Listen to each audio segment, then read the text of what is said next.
Hey coucou tout le monde, j'espère que vous allez bien, je suis contente de vous retrouver aujourd'hui dans une nouvelle vidéo. Cette vidéo là c'est fait totalement à l'improviste étant donné que ma mère vient de m'appeler, qu'elle était avec une collègue de boulot à elle et elles sont venues à avoir un sujet de conversation sur le thème de ma vidéo car c'est grâce à elles que je peux la faire aujourd'hui. Elles qui m'ont appelé, qui m'ont vite donné un petit coup de fil et qui m'ont dit Salomé, on a ce thème là de vidéo pour toi si tu veux, on en parlait, ça pourrait être chouette. Je me suis dit pourquoi pas, allez. Oh c'était une vidéo bébé. Oh, c'était la vidéo. Coucou les bébés. Coucou. Je vous remercie les filles. Je vous fais de gros bisous si vous passez par là. Et merci, voilà, je me lance. Je fais ce thème de vidéo là. Dans le titre, je dis tu te rappelles d'eux. Donc ça peut être un peu confus pour vous. Je sais, je vais vous donner une explication à tout cela. C'est quand nous étions à l'école ou si toi qui me regardes, tu fais toujours. C'est des petits trucs débiles que nous avons tous et toutes fait un jour. C'est obligé. Moi-même, la première, je l'ai faite. Et vous risquez d'ailleurs de vous y reconnaître. Premier fait, je me rappelle très bien que je collectionnais les billes des cartouches d'encre pour les mettre dans mon stylo plume afin que ça fasse du bruit et que j'agaçais les profs avec ça. C'était horrible. Et ça, je sais qu'on l'a tous fait, qu'on y est tous passés. Ne mentez pas, je le sais. Le deuxième fait est totalement ridicule quand je vois mes cours de collège. Je me dis mais Salomé, pourquoi tu t'es mis à faire ça? Genre on a tous fait le S hyper méga trop stylé mais qui est vraiment ridicule quand vous le voyez maintenant. C'était un truc en bâton. Vous vous en rappelez de ça? Non mais sans déconner, on est d'accord maintenant que c'est horrible, c'est vraiment bidon quoi. Pour le troisième fait, je n'ai pas l'objet en ma possession donc je pourrais pas vous montrer mais j'en suis sûre que vous vous souvenez tous et toutes. On marquait des mots à l'envers avec la calculatrice. Genre moi je me rappelle on marquait soleil, il y avait le 5, le 0, je sais plus exactement.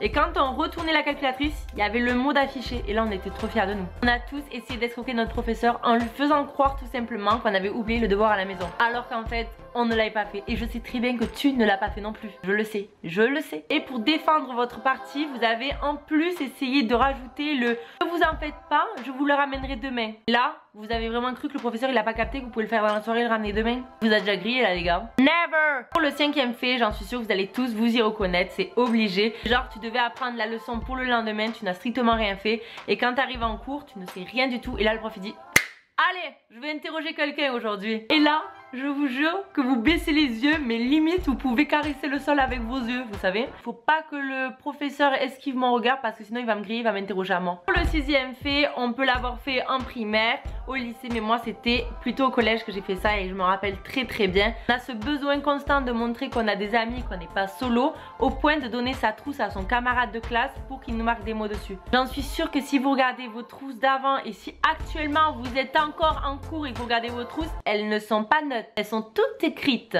Le septième fait va porter sur ce petit objet banal qui s'appelle un stylo à 4 couleurs. Je ne sais pas si vous l'avez fait aussi, ça par contre. Si je suis la seule, je me trouverais assez bizarre. Tellement qu'il y avait un ennui profond en moi pendant mes cours. Quand je ne le mettais pas à la bouche, je devais trouver une préoccupation avec ce stylo quoi. C'était obligé. Donc j'essayais d'appuyer sur les 4 couleurs en même temps du stylo. Essayer de faire sortir les 4 mines. C'était impossible. On est d'accord que c'est pas conçu pour sortir les 4 mines, mais bien une mine. Mais je persistais.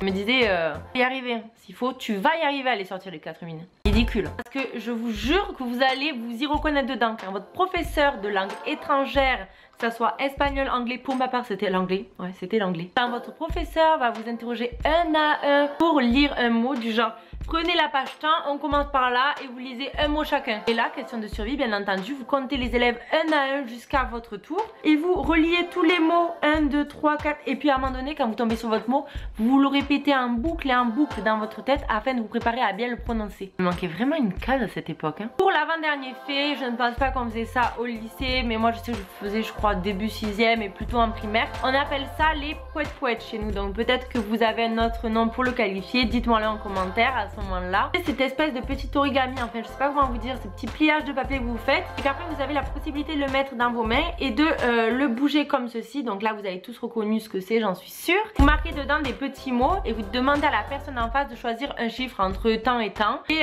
vous faites le nombre de mouvements par rapport au nombre de au chiffre que la personne vous a dit en face de vous et après ben, vous ouvrez et vous dites la phrase par exemple tu es belle, tu es un chien, le truc trop bête. mais qu'on a tous fait pour passer notre temps. Et pour le dernier et 10e fait, c'est un truc que même les parents font, enfin je sais que moi mes parents le faisaient aussi, c'est faire la petite maison sur la feuille en papier. Dit comme ça, c'est assez bizarre, je vais rectifier tout ça.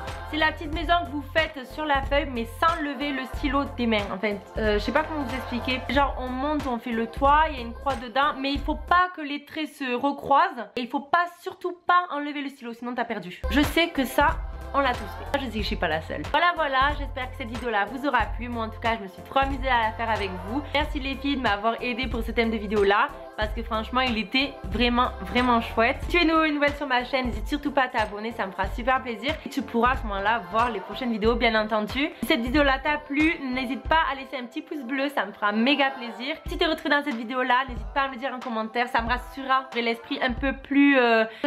Voilà. Pour ça, je vous fais de gros bisous et je vous dis à très bientôt dans une prochaine vidéo.